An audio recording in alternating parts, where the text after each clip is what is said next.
भाभी की बहन को घोड़े की सवारी करवा रहा था कि अचानक मेरी विधवा भाभी आ गई और घोड़े पर बैठने की जिद करने लगी।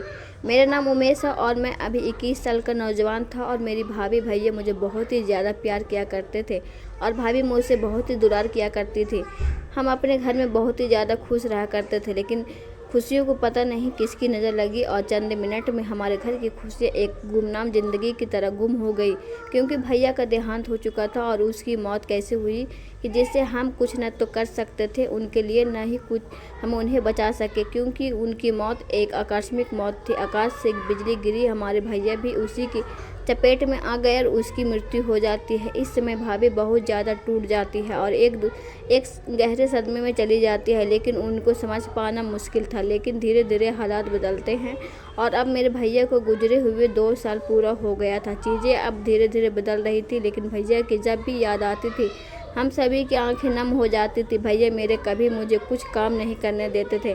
मैं उनसे छोटा था, इसलिए मेरे लिए वह हर एक चीज़ किया करते थे। लेकिन अब भाभी का दर्द मुझसे देखा नहीं जा रहा था, क्योंकि भाभी अभी जवान थी और उनकी ऐसी ज़िंदगी गुजर रही थी मानो कि भाभी ने कोई पाप किया हो। लेकिन भाभी भैया के प्रेम में इतना खो गई थी कि बस उनको हमेशा भैया की याद आती रहती थी। लेकिन अब मैंने सोचा कि भाभी को इस हालात से कैसे निकाला जाए और कैसे उनको एक हंसी खुशी जौहरी ज़िंदगी दी जाए। लेकिन इसी बीच भाभी की बहन घर पर आई होती है। वह मुझे हम उम्र थी, वह बहुत ही सौभाग्य अच्छी थी और देखने में भी काफ़ी सुंदर थी। वह मेरे से भी हंसी मजाक किया करती थी और मेरा शुक्रिया अदा करती रहती थी कि आपने भाभी को अच्छे से, यानी मेरी बहन को बहुत अच्छे से संभाला है। तो मैं बोलता था कि भाभी मुझसे बहुत प्यार करती थी, दुलार करती थी और भाभी का यह दर्द मुझसे अभी देखा नहीं जा रहा है। भाभी की बहन एक दिन मेरे से बोलती है कि मुझे मार्केट जाना है और क्या आप मुझे लेकर चलोगे। तो पहले मैं मना कर देता हूँ, लेकिन जब बाद में जिद करने लगी तो उसको मार्केट लेकर चला गया था और मार्केट उसको जो भी शॉपिंग करना था वह मैं शॉपिंग उसको करा दी थी। उन्होंने कुछ चीज़ें ऐसी खरीदी जो कि मैं आपको वीडियो में नहीं बता सकता। आप समझदार हैं, आप समझ जाइए।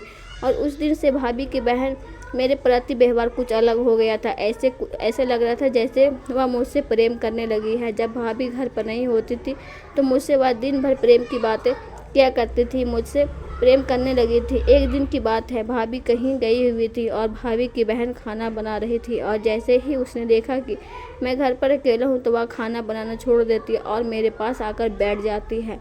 लेकिन उसको जैसे ही मेरे शरीर में दिखता है कुछ ऐसा, उसे देखकर डर जाती है और बोलती है कि तुम्हारा शरीर यह इतना बड़ा हो रखा है, इस पर तुम डॉक्टर को क्यों नहीं दिखाए, इसको सही क्यों नहीं करते। तो मैंने बोला कि मेरे पास इतने पैसे नहीं है कि मैं ठीक करवा सकूं, इससे क्या प्रॉब्लम होती है।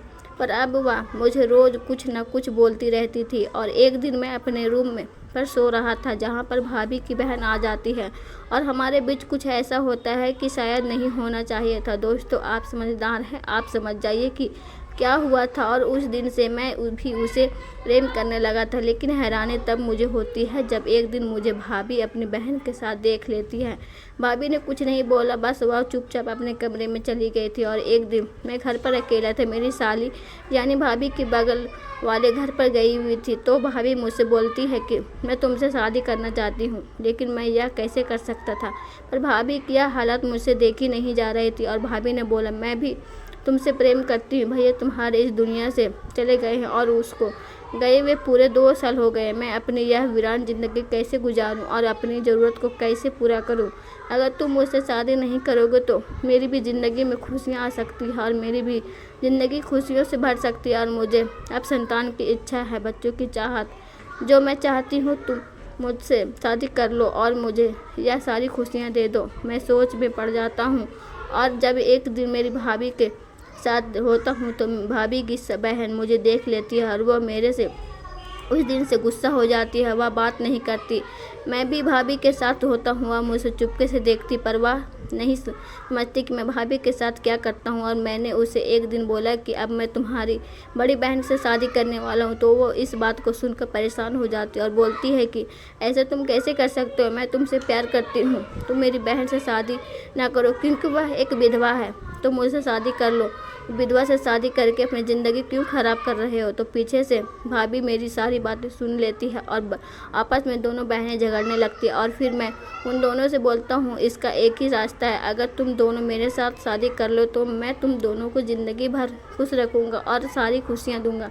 पहले तो भाभी नहीं मानती, लेकिन बाद में दोनों मान जाती है और मैं लीगल तरीके से दोनों से शादी कर लेता हूँ और दोनों का जीवन खुशियों से भर देता हूँ। जो भाभी की बंजर ज़िंदगी उसको मैं हरा भरा कर देता हूँ और जो मेरी साली थी अब मेरी पत्नी बन चुकी थी।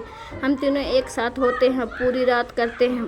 भाभी और साली के साथ रोज़ रात को बड़ी बड़ी खेलता हूँ। मेरी भाभी भी मेरी पत्नी बन चुकी थी और मैं दोनों पत्नी को एक साथ रख रखा था क्योंकि अच्छे तरीके से रखा था। और मैंने भाभी को एक ही सहारा दिया और उस सहारे से मेरी बहुत ही ज़्यादा खुश थी और उसकी बहन भी बहुत ज़्यादा खुश थी।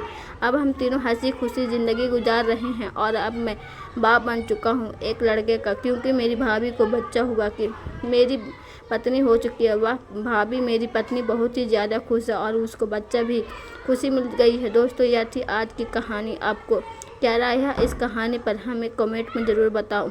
अच्छी लगे तो लाइक करें, शेयर करें, सब्सक्राइब करें। धन्यवाद।